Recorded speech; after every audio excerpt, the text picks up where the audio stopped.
Assalamualaikum warahmatullahi wabarakatuh.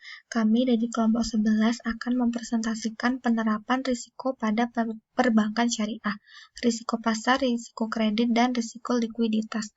Anggota kelompok kami terdiri dari Arisna, kemudian saya sendiri Era Arfiana, NPM 1801010012, Rizky Nova Ardiansah, dan Yogi Saputra. Risiko pasar. Risiko pasar merupakan risiko pada posisi neraca dan rekening administratif akibat perubahan harga pasar. Yang selanjutnya, profil risiko pasar. Profil risiko adalah gambaran keseluruhan risiko yang melekat pada organisasi bank syariah, baik bank umum syariah maupun unit usaha syariah. Berikut adalah indikator risiko pasar. Yang pertama, penilaian volume dan komposisi portofolio. Yang kedua, potensi kerugian dari risiko benchmark suku bunga dalam banking look dan strategi dan kebijakan bisnis. Selanjutnya, penerapan manajemen risiko pasar. Penerapan manajemen risiko untuk risiko pasar bagi bank syariah setidaknya mencakup hal berikut. Yang pertama, pengawasan aktif, Dewan Komisaris, Direksi, serta Dewan Pengawas Syariah. Yang kedua, kebijakan, prosedur, dan penetapan limit. Yang ketiga, proses identifikasi, pengukuran, pemantauan, dan pengendalian risiko, serta sistem informasi manajemen risiko pasar. Yang terakhir, sistem pengendalian intern. Selanjutnya, kualitas penerapan manajemen risiko pasar. Yang pertama, tata kelola risiko. Tata kelola risiko mencakup evaluasi terhadap perumusan risk appetite dan risk tolerance. Yang kedua, kecukupan pengawasan aktif oleh Dewan Komisaris dan Direksi. Selanjutnya, kerangka manajemen risiko. Kerangka manajemen risiko mencakup evaluasi terhadap strategi manajemen risiko, kecukupan perangkat organisasi, serta kecukupan kebijakan, prosedur, dan penetapan limit. Yang selanjutnya, proses manajemen risiko, sistem informasi, dan sumber daya manusia. Hal ini mencakup evaluasi terhadap proses identifikasi, pengukuran, pengendalian risiko. Yang kedua, kecukupan sistem informasi manajemen risiko, serta kecukupan kuantitas dan kualitas sumber daya manusia. Yang terakhir, sistem pengendalian risiko. Sistem pengendalian risiko mencakup evaluasi terhadap kecukupan sistem pengendalian intern serta kecukupan kaji ulang oleh pihak independen dalam bank. Yang selanjutnya, risiko likuiditas.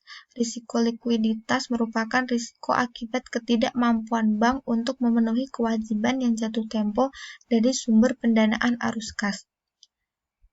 Besar kecilnya risiko likuiditas ditentukan oleh yang pertama, kecermatan perencanaan arus kas berdasarkan prediksi pembiayaan dan prediksi pertumbuhan dana.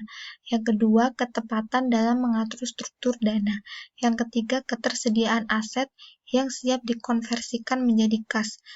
Yang keempat, kemampuan menciptakan akses ke pasar antar bank atau sumber dana lainnya termasuk fasilitas lender of last resort.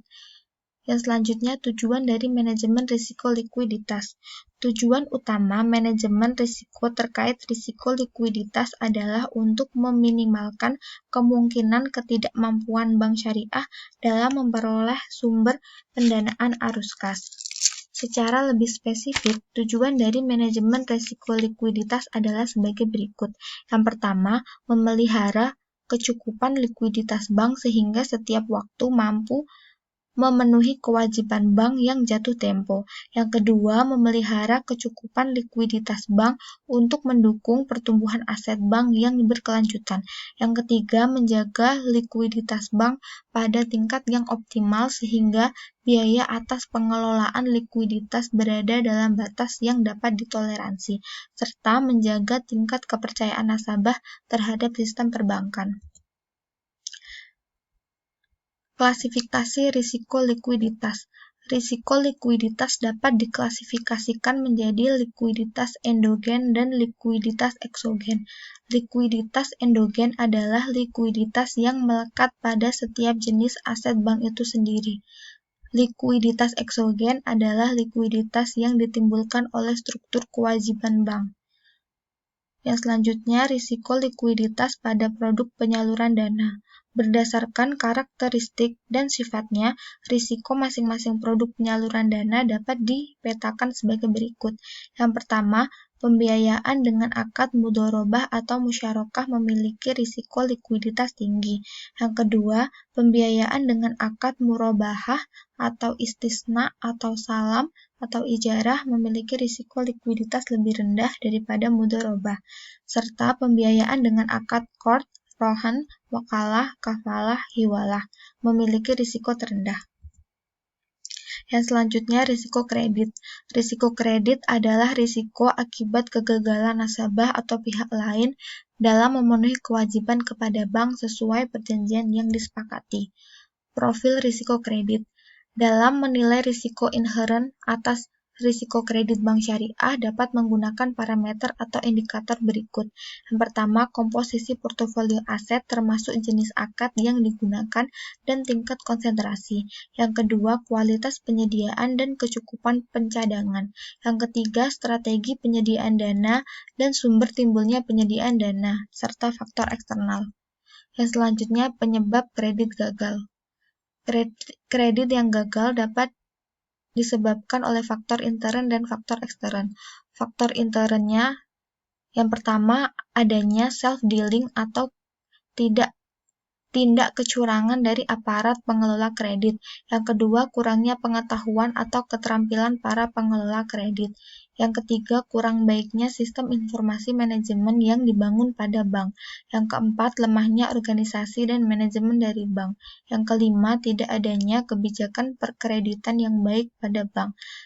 Yang selanjutnya, kurangnya pengawasan kredit yang dilakukan oleh bank kepada para nasabah debitur, serta sikap ceroboh, lalai, dan menggampangkan dari pengelola kreditan.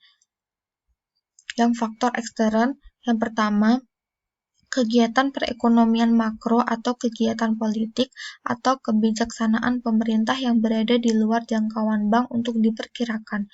Yang kedua, adanya bencana alam dan kejadian lain di luar dugaan. Yang ketiga, adanya itikat baik nasabah yang diragukan. Yang keempat, adanya persaingan cukup tajam di antara pihak perbankan itu sendiri sehingga bank tidak mampu melakukan seleksi risiko usaha di bidang perkreditan. Yang kelima, adanya tekanan dari berbagai kekuatan politik di luar bank sehingga menimbulkan kompromi terhadap prinsip-prinsip kredit yang sehat, serta adanya kesulitan atau kegagalan dalam proses likuidasi dan perjanjian kredit yang telah disepakati antara nasabah dengan bank. Yang selanjutnya, penilaian kualitas aset.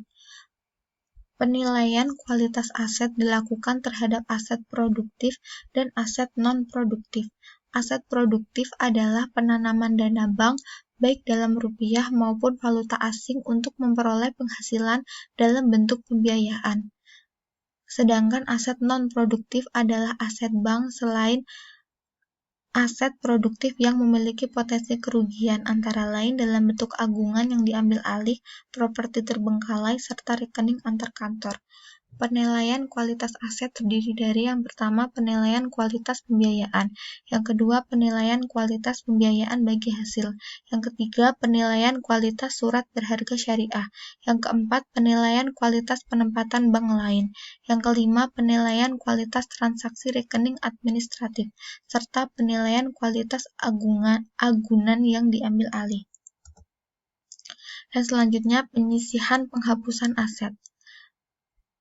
Bank wajib menghitung dan membentuk penyisihan penghapusan aset atau PPA terhadap aset produktif dan aset non-produktif.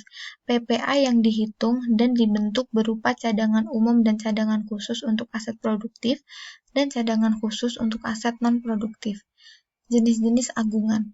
Yang pertama, surat berharga syariah dan saham aktif diperdagangkan di BEI.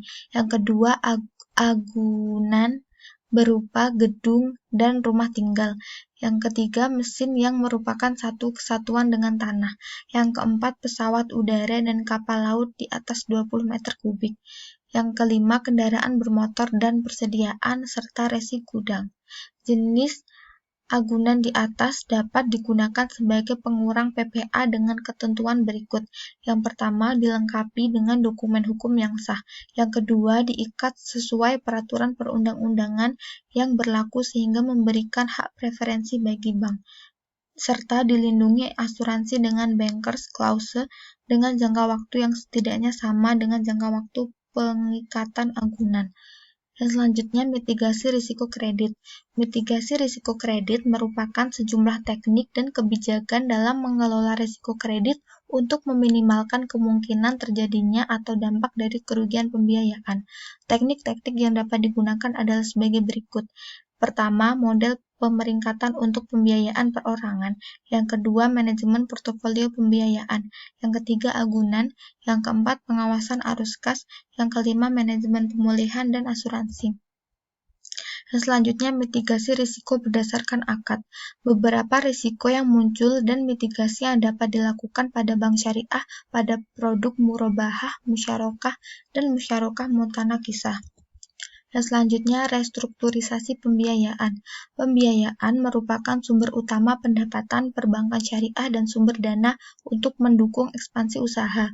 Pengelolaan bank yang optimal dalam aktivitas pembiayaan senantiasa diharapkan dapat meminimalkan potensi kerugian yang dapat terjadi akibat pembiayaan macet yang nantinya akan memicu peningkatan NPF.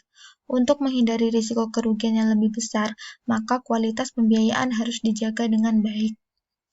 Prasyarat restrukturisasi wajib dilakukan untuk memenuhi prinsip kehati-hatian dan prinsip syariah. Opsi restrukturisasi pembiayaan meliputi rescheduling, reconditioning, dan restructuring. Tata cara restrukturisasi. Restrukturisasi hanya dapat diberikan pada nasabah yang mengalami penurunan kemampuan pembayaran, memiliki prospek usaha yang baik, dan mampu memenuhi kewajiban setelah restrukturisasi. Hapus buku dan hapus tagih.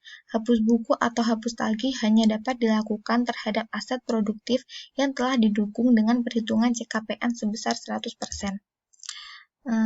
Sekian presentasi dari kami. Apabila ada kekurangan, saya mohon maaf.